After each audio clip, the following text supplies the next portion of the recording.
தற்போதைய அண்மை செய்தி. தொடர் விடுமுறையை கொண்டாட திருப்பரப்பு அருவியில் சுற்றுலா பயணிகள் குவிந்து தற்போது அங்கு நீராடி வருகின்றனர். அண்மை செய்தியை நாம் பார்த்துக் கொண்டிருக்கிறோம். தொடர் விடுமுறை மற்றும் ஞாயிற்றுக்கிழமை என்பதால் திருப்பரப்பு அருவியில் ஏராளமான சுற்றுலா பயணிகள் குவிந்து தற்போது அங்கு நீராடி வருகின்றனர். அண்மை செய்தியாக பார்த்துக் கொண்டிருக்கிறோம். கன்னியாகுமரியின் குற்றாலம் என்று அழைக்கப்படும் திருப்பரப்பு அருவியில் குடும்பமாக வந்து சுற்றுலா பயணிகள் குளித்து உற்சாகத்தோடு அந்த குளியலை மேற்கொண்டு வருகின்றனர். அண்மை செய்தியை நாம் பார்த்து வருகிறோம்.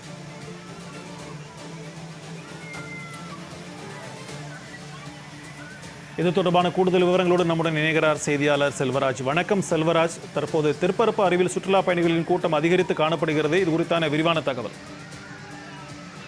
நிச்சயமாக ஸ்கந்தர், கன்னியாகுமரியில் குற்றாலம் என்று அழைக்கப்படுவது திருப்பரப்பு அருவியாகும். காலை முதலே ஏராளமான சுற்றுலா பயணிகள் தங்கள் குடும்பமாக வந்து தற்போது குளித்துக் கொண்டு வருகிறார்கள்.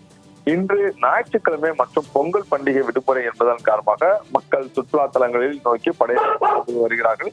அந்த வகையில் தற்போது திருப்பரப்பு அருவியில் மாநிலத்தின் பல்வேறு இடங்களில் வரக்கூடிய அண்டை மாநிலத்திலிருந்து வரக்கூடியவர்களும் மற்றும் கேரளாவில் இருந்து ஏராளமான சுற்றுலா பயணிகள் வருகை தருகிறார்கள்.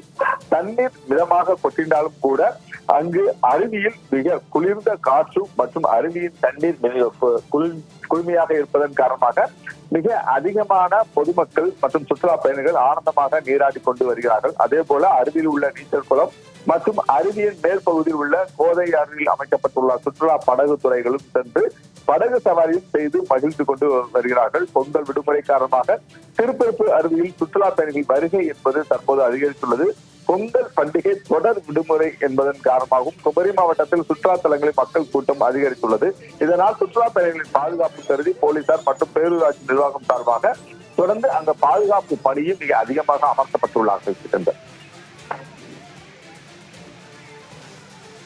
விரிவான தகவல்களுக்கு நன்றி செல்வராஜ்.